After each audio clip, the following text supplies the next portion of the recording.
মেয়েদের চাকরি বিষয়ে কিছু বলবেন। ইসলামের পরিবার ব্যবস্থায় আল্লাহ সুবহানাহু ওয়া তাআলা সৃষ্টিগতভাবে যে মেয়েদেরকে দুর্বলের কথা বললেন, এটি একদম সায়েন্টিফিক্যালি অযৌক্তিক নয়। হরমোনাল পার্থক্য আছে। ম্যাসকুইলিন যে হরমোন, মানে পৌরুষত্বের যে হরমোন, সেটি পুরুষদের মধ্যে আছে, আর নারীদের যে হরমোন সেটি নারীদের মধ্যে আছে। ফলত স্বভাবে কিছু পার্থক্য আছে। সব বাদ দিলাম, আপনি এই 24-এর আন্দোলনের কথা ধরেন, একদম ক্রিটিক্যাল মোমেন্ট, ভয়ঙ্কর সিচুয়েশন, সেখানে দেখবেন মেয়েরা নাই। তখন ছেলেরাও চেষ্টা করতেছে মেয়েরা সেফলি বের হয়ে যাক, এবং ওই সিচুয়েশন ট্যাকেল দেওয়ার মতো অবস্থা মেয়েদের নাই, তাদের মানসিক শক্তি নাই।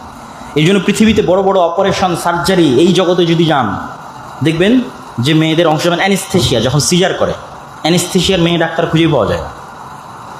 তো এগুলো হচ্ছে বাই নেচার, জন্মগত কিছু বিষয় আছে। কিছু কিছু বিষয়ে মেয়েরা এগিয়ে, কিছু কিছু বিষয়ে ছেলেরা এগিয়ে। তো শয়তানের জন্য খুবই সহজ হয় একজন মেয়েকে ফেমিনিস্ট করা। একবার একজন মেয়েকে ফেমিনিস্ট করতে পারলে, মানে অ্যাজ এ নারী সে পুরুষের চাইতে বেশি পাওয়ারফুল, এবং এই পাওয়ার খাটানোর রাস্তা তার সামনে তৈরি হলে, অর্থনৈতিকভাবে হোক, পদের কারণে হোক, যে কোনোভাবে হোক, তখন যে ম্যাসাকারটা হয়, ওই ম্যাসাকারটা একজন পুরুষের তুলনায় বেশি ভয়ঙ্কর হয়।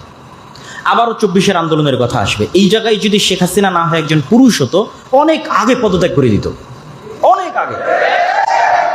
কিন্তু যেহেতু মহিলারা, তাদের শয়তান তাদেরকে যখন ফেমিনিস্ট করে, মানে সে নারী এবং তাকে পাওয়ার প্রয়োগ করার রাস্তা দেওয়া হয়েছে, অসংখ্য অর্থ দেওয়া হয়েছে, পদ দেওয়া হয়েছে, ক্ষমতা দেওয়া হয়েছে, তখন যে ম্যাসাকারটা হয় ওটা অনেক ভয়ঙ্কর, অনেক খারাপ। এই জন্য স্বাভাবিকভাবে ইসলামের পারিবারিক নিয়ম হচ্ছে অর্থ উপার্জন করবে পুরুষ, পরিশ্রম করবে পুরুষ, আর মেয়ে তার সন্তান সন্ততিকে আরেকজন শক্তিশালী পুরুষে পরিণত করার জন্য কাজ করবে। এই জন্য আপনাদেরকে আরেকটা ছোট্ট জিনিস এখানে বলে যায়, এটা বাস্তবে প্র্যাকটিক্যাল পরীক্ষা করবেন। যেই নারী যত কোমল এবং যত ভদ্র, যত নম্র এবং যত পর্দাশীলা, তার সন্তান তত সাহসী, তত বীর বিক্রম, তত বীর পুরুষ।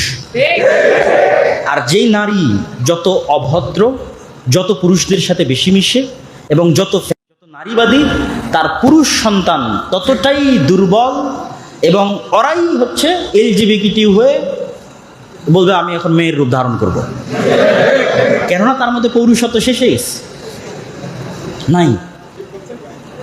এইটা আপনি বাস্তবে পরীক্ষা করে দেখতে পারেন। আর শয়তান এই জিনিসটা চায়।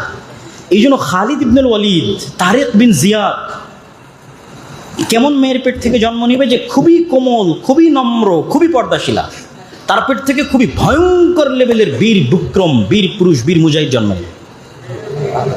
তো এই জন্য ইসলাম চায় যে মেয়েরা এই সাইডটা দেখভাল করুক, পরিবার দেখভাল করুক, সন্তানকে খুব ভালোবাসা দিক, আদর দিক, যত্ন দিক, শিক্ষা দিক, এমন সন্তান তৈরি করুক পৃথিবী শাসন করবে।